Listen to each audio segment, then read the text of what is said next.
tulong ito sa inyo at pagyamanin niyo po mga kapatid na ni Reza.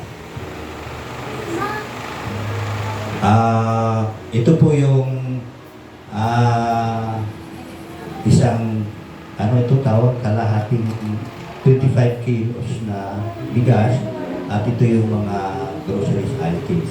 Mga kapatid, para po ito sa inyo, bigay ng mga kapatid dito sa lokal ng Ternate.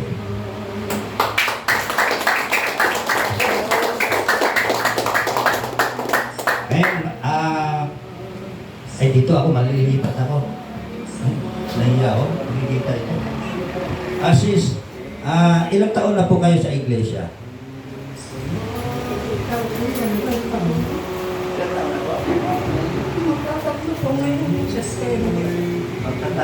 Magtatatlong taon pala sila.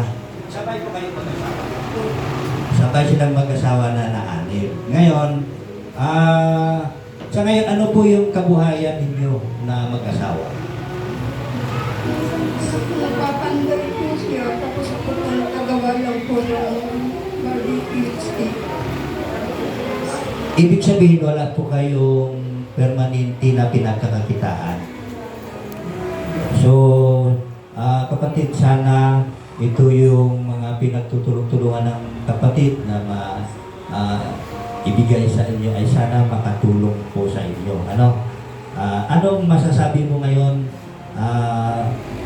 sa mga kapatid na nagbigay ng tulong na ito sa inyo? Salamat po ako sa Panginoon Diyos at sa mga kapatid po na walang sawa tumutulong po sa amin. Salamat po sa Diyos.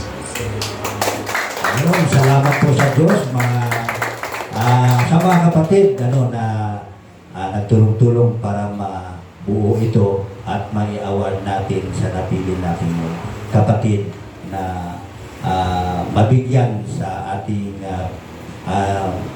pagsalo-salo sa hapunan ng Panginoon sa gabing ito.